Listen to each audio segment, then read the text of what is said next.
جو درس ہوتا ہے مشکات شریف کا یہ بدھ والے دن ہوتا ہے۔ بہرحال کل کا دن ہم اپنے بھائی محمد عزیز الرحمان اس کے جسد حاکی کے ساتھ پورا دن ہم تھانہ رنگو کے اندر موجود رہے۔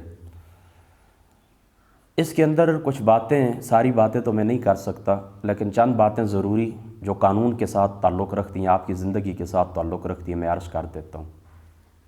یاد رکھیں، کوئی شخص اپنی جان کے اوپر کھیلتا ہے، اپنی زندگی کا چراغ گل کر دیتا ہے اپنے ہاتھوں، تو یہ بہت بڑا ظلم ہے اور بہت بڑا گناہ ہے۔ لیکن اس کے ساتھ آپ یہ بات بھی یاد رکھیں کہ ایسا شخص جو اپنی جان کے اوپر کھیلتا ہے، اس کی کچھ ریزن ہوتی ہیں، اس کی کچھ کاز ہوتی ہیں، اس کا کچھ سبب ہوتا ہے، اور وہ سبب کیا ہوتا ہے؟ معاشرے کا رویہ، ایٹیٹیوڈ، آپ کا جو معاشرہ ہے، اس معاشرے کا رویہ، آپ اس کے ساتھ کیا سلوک کرتے ہیں، اس کے رشتہ دار، اس کے عزیز، اس کے دوست، اس کے گاؤں کے لوگ، اس کے شہر کے لوگ اس کے ساتھ کیا سلوک کرتے ہیں۔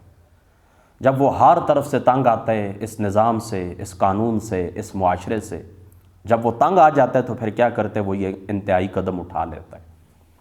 تو بالکل ہمارے بھائی کے ساتھ بھی یہی معاملہ ہوا، اس کو ٹارچر کیا گیا، اس نے یہ قدم اٹھا لیے۔ زندگی کے اندر یہ میں آپ کو سبق دینا چاہتا ہوں، آپ جہاں تک میری آواز جا رہی ہے یہ بات یاد رکھیں۔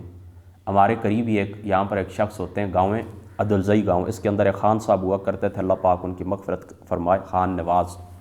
وہ ہمارے والد صاحب کے بہت اچھے دوست تھے اور بہت ہی فقیر منش اور درویش صفت انسان تھے۔ تو وہ میرے والد صاحب کو فرمایا کرتے تھے، اور ان کا جو بیٹا ہے عابد نواز، سارے بھائی ہیں ڈنمارک کے اندر ہوتے ہیں، چھوٹے ہیں ساجد نواز، حامد نواز، شاہد نواز، یہ سب ڈنمارک کے اندر ہوتے ہیں۔ تو ان کے جو بڑے بھائی ہیں، ان کے ساتھ جب بھی ملاقات ہوتی ہے، اور ان کے والد صاحب بھی یہی کہا کرتے تھے، کہتے ہیں ہم صبح اٹھتے ہیں تو اللہ تعالیٰ کی ذات پاک کے سامنے دعا کرتے ہیں، پروردگار کہ آج کا دن ایسا نہ گزرے کہ کوئی شخص ہم سے ناراض ہو جائے، تیری مخلوق میں سے کوئی شخص ہمارے پاس ہے۔ ان کا دروازہ گھر کا بیٹھک کارواں کھلا رہتا تھا، بیٹھکوں کے اندر، اپنے اجرے کے اندر، اپنے گھر کے اندر وہ بیٹھتے تھے، لوگ آتے تھے، مرد خواتین اپنی حاجتیں لے کر آ جاتے، اپنے سوالات لے کر آ جاتے، دکھ درد لے کر آ جاتے، ان کی مدد کی جاتی، ان کو پیسے دیے جاتے، ان کو کھانے کھلائے جاتے، ان کو فروٹ کھلائے جاتے۔ ان کے سین کے اندر ایک بہت بڑا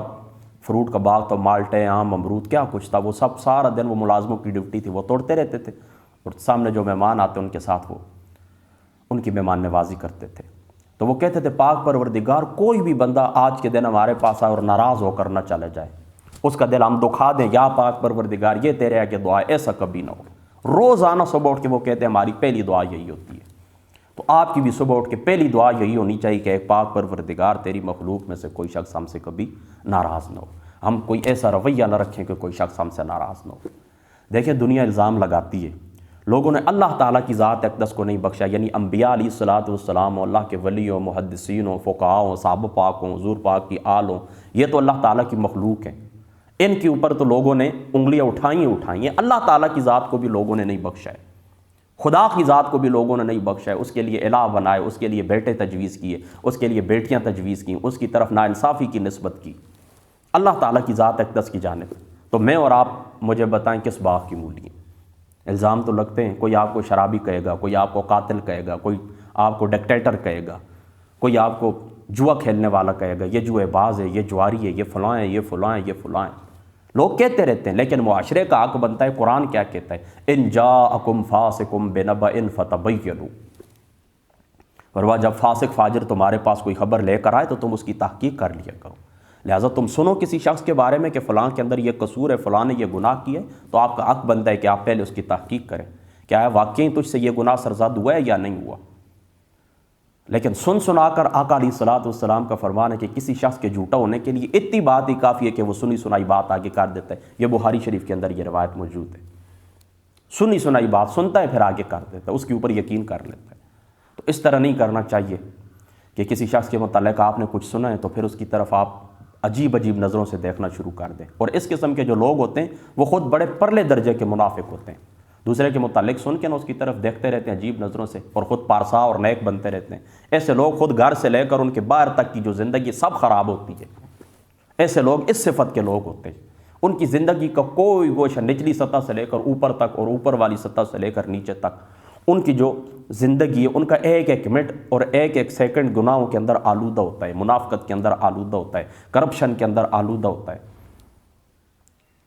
لیکن وہ دوسروں کے اوپر بہت جلد انگلیاں اٹھاتے ہیں۔ تو جو غیرت مند لوگ ہوتے ہیں وہ اپنی طرف انگلی اٹھی ہوئی برداشت نہیں کرتے۔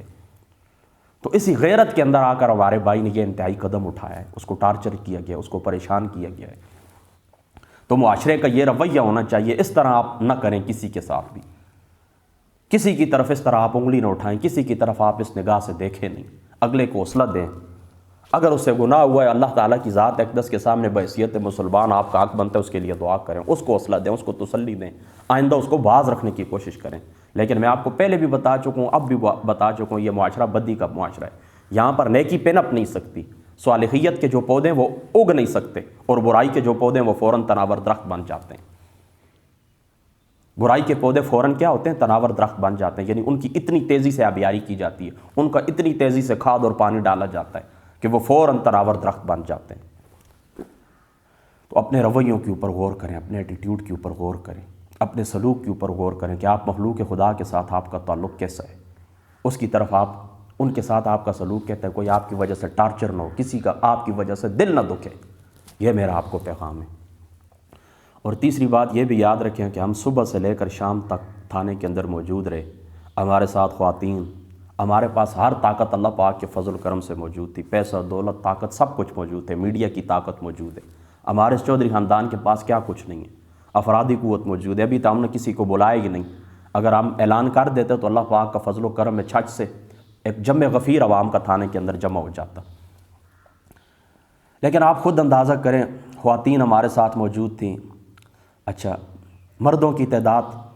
ایک کثیر تعداد ہمارے ساتھ موجود تھی، میڈیا کی طاقت موجود تھی، سب کچھ ہمارے پاس اللہ پاک کے فضل و کرم سے پیسہ دولت طاقت سب کچھ تھا۔ لیکن صبح سے لے کر شام تک ہم نے کیا کیا کہ فقط اور فقط ہم ایک FIR درج کروا سکے، بمشکل ہم ایک FIR درج کروا سکے۔ تو جن لوگوں کے پاس وسائل ہیں ان کا یہ حال ہے